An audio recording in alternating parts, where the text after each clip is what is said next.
آج کا پہلا سوال، پہلا موضوع جو میں چاہتا ہوں آپ اس پر تفصیلی اظہار خیال کریں، وہ یہ ہے کہ بالعموم جب آپ کے افکار و خیالات کو ایک عام مسلمان سنتا ہے، اس پر غور و فکر کرتا ہے، آپ کی کتابیں ہوں یا آپ کے سوال و جواب کے سیشن ہوں، تو اس سے تاثر یہ سامنے آتا ہے، اور اس طرح آپ بیان بھی فرماتے ہیں کہ آپ پوری مذہبی فکر کو ریکنسٹرکٹ کر رہے ہیں، اس کے اندر اگر کوئی آمیزش ہے کسی چیز کی تو اس سے علیحدہ کر کے خالص قرآن و سنت کی بنیاد پہ پیش کر رہے ہیں، تو تاثر یہ پیدا ہوتا ہے کہ اس کا مطلب یہ ہے کہ آپ سے پہلے جو ماضی کی علمی روایت ہے اس کے ہاں تفقہ فی الدین یا اس کی جو تعبیر دین ہے اس میں کوئی نقص، کمی یا کوئی کوتاہی ہے جس کو آپ درست کرنے کے لیے سامنے آئے ہیں۔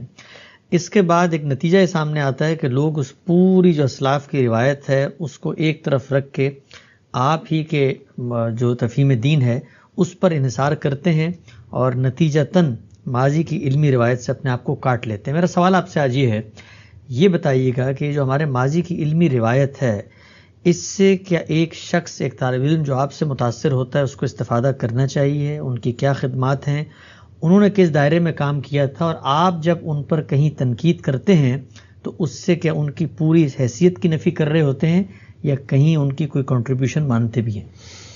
اس طرح کا اگر کوئی تاثر لوگوں کے دل میں پیدا ہوتا ہے تو یہ بہت ہی افسوسناک ہے۔ ایسا نہیں ہے کہ رسول اللہ صلی اللہ علیہ وسلم پر اللہ کا دین نازل کیا گیا اور اس کو ہم نے پہلی بار سمجھا ہے۔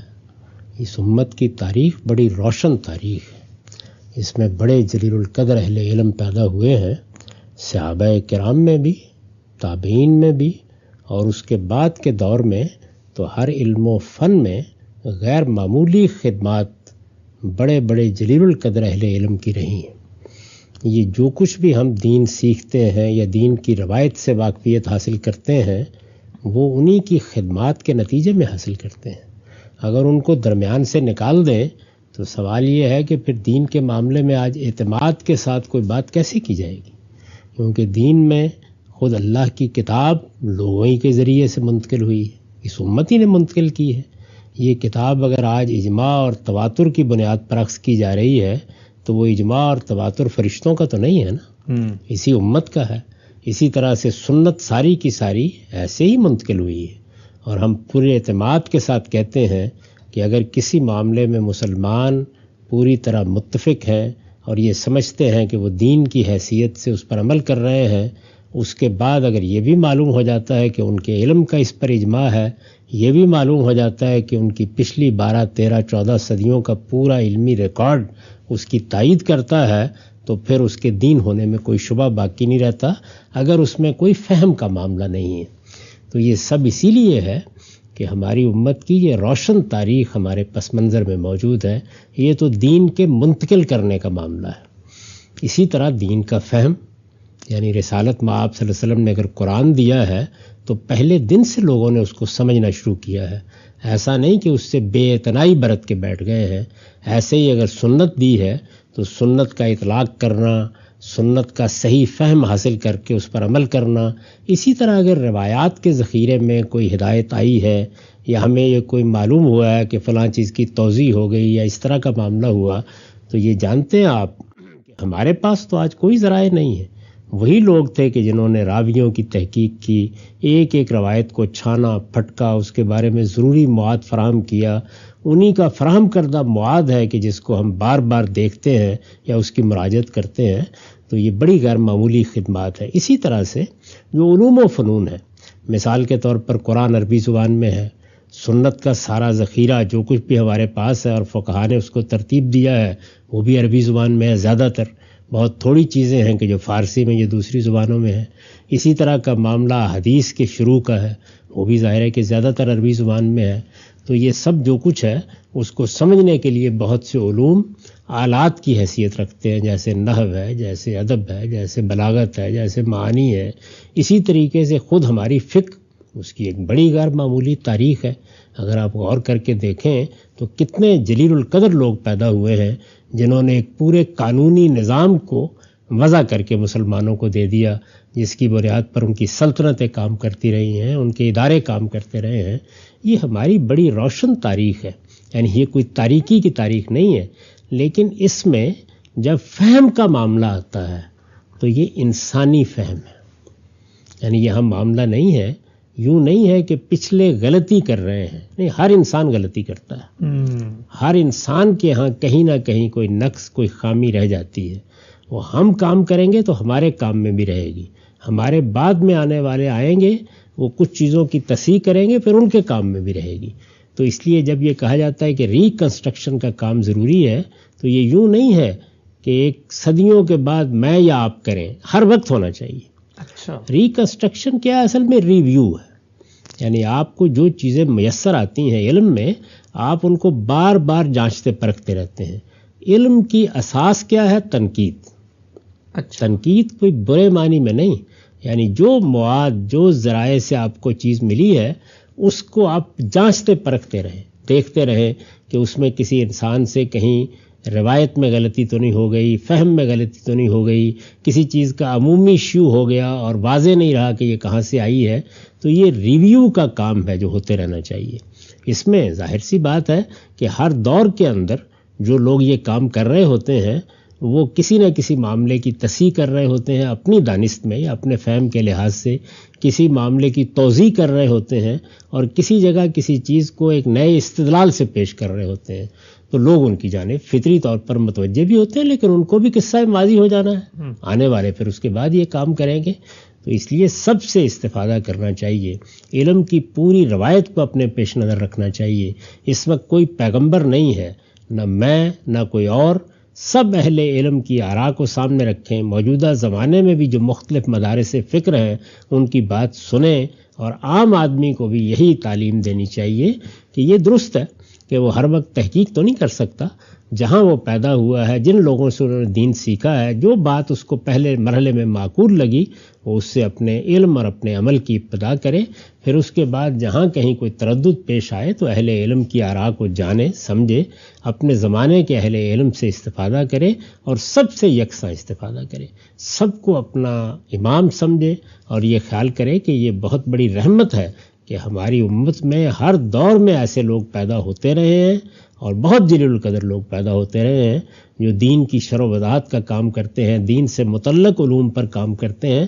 ان کی قدر افزائی کرنی چاہیے، ان کی عزت کرنی چاہیے، ان کے کام پر اپنے کام کی بنیاد رکھنی چاہیے.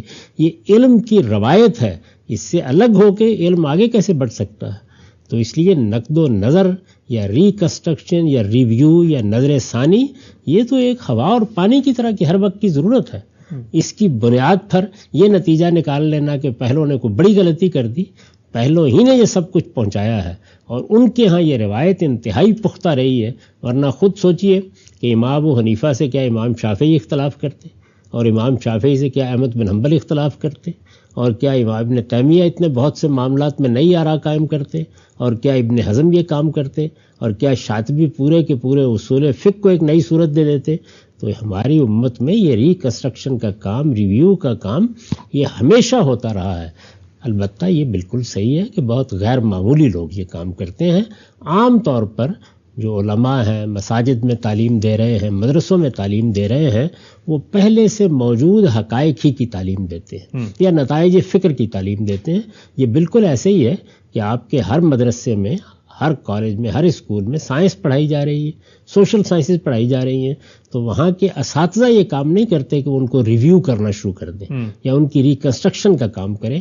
وہ چند لوگ ہوتے ہیں جو یہ کام کرتے ہیں اور پھر آہستہ آہستہ وہ علم کی روایت کا حصہ بنتا چلا جاتا ہے. ٹھیک ہے، ہم سے بہت ہی آپ نے تفصیل سے اس موضوع پہ بات کی.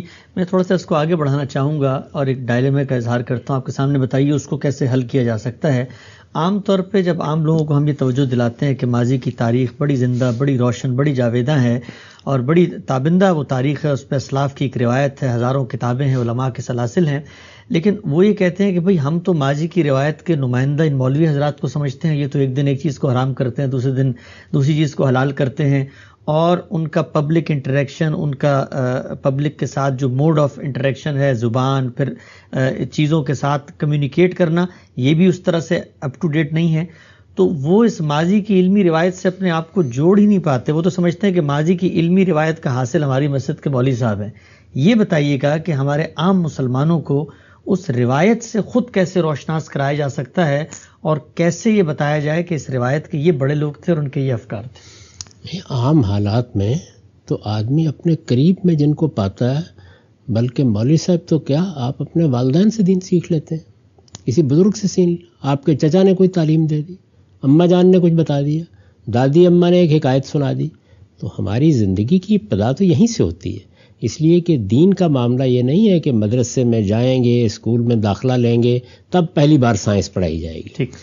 اب تو خیر سائنس کا معاملہ بھی یہ نہیں رہا، لوگوں کی زبان پر چیزیں ہوتی ہیں، لیکن دین کا معاملہ چونکہ وہ ہماری روزمرہ زندگی سے متعلق ہے، ایسا ہی ہے.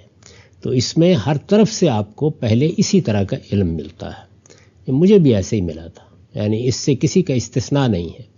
اس کے بعد آپ مزید آگے بڑھتے ہیں تو اگر آپ ایک عام آدمی کی زندگی بسر کر رہے ہیں، آپ نے اس کو اختصاص کا موضوع نہیں بنایا، تو انتخاب کریں نا. بہترین لوگ ہر دور میں پیدا ہوتے ہیں.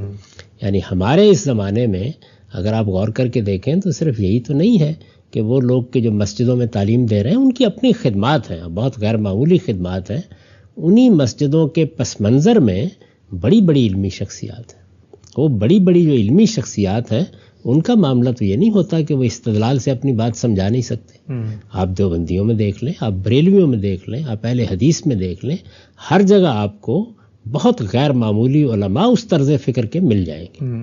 اب علامہ انور شاہ کاشمیری ہیں، یا مولانا محمود الحسن ہیں، یا احمد رضا خان صاحب بریلوی ہیں، یا نعیم الدین صاحب مراد آبادی ہیں، یا مثال کے طور پر مفتی محمد شفیع صاحب ہیں، یا مولانا اشرف علی تھانوی صاحب ہیں.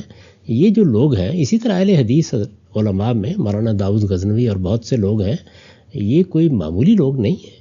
ان کی کتابیں ہیں، تصنیفات ہیں، ان کا اپنا اسلوب ہے بات بیان کرنے کا. تو وہاں پر بھی آپ کو یہ کوشش کرنی چاہیے کہ آپ مسجد کے مولوی صاحب سے اوپر اٹھیں اگر آپ کو شوق ہے علم کا.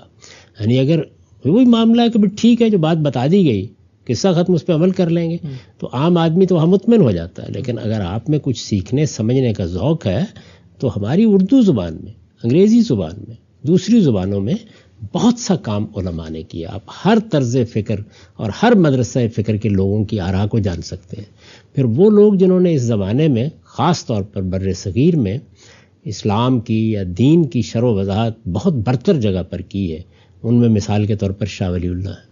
ان کی بہت سی تصنیفات اگرچہ اصلاً یا فارسی میں تھیں یا عربی میں تھیں لیکن ترجمہ ہو چکی ہیں، آپ ان سے استفادہ کر سکتے ہیں. پھر علامہ اقبال ہیں، مولانا ابوالکلام آزاد ہیں، شبلی نعمانی ہیں، مولانا سید ابواللہ صاحب مودودی ہیں، مولانا امین حسن اصلاحی ہیں. یعنی ان بہت سے اہل علم کا معاملہ تو وہ نہیں ہے کہ یہ کوئی مسجد کے مولوی ہیں محض. آپ ان کی تحریروں کو پڑھیں، اعلیٰ درجے کا علم، اعلیٰ درجے کا ادب، آپ اس سے روشناس ہوتے ہیں. تو اس سے اپنے مطالعے کو وسیع کرنا چاہیے. چیزوں کو جس طرح علمی طور پر سمجھا جاتا ہے اس طرح سمجھنا چاہیے. انہی کی تحریروں سے پھر بڑے اکابر کا تعارف بھی ہوتا ہے، معلوم ہوتا ہے کہ ان کے پیچھے کون لوگ ہیں، یہ کن سے استفادہ کر رہے ہیں.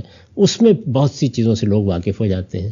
اسلاف کی بہت سی چیزیں بھی اب آپ کو اپنی اپنی زبانوں میں ترجمہ ہوئی ہوئی مل جاتی ہیں. ان کو پڑھنا چاہیے، مطالعہ کرنا چاہیے. تو جب آپ کسی چیز پر علمی طریقے سے غور کرنا چاہتے ہیں تو اس میں غور کرنے کا یہ طریقہ تو نہیں ہے کہ ایک طرف آپ کسی بڑے اعلیٰ درجے کے آدمی کی چیز کو سن رہے ہو اور دوسرے مکاتب فکر میں کسی محلے کے مولوی صاحب کی بات سن رہے ہیں.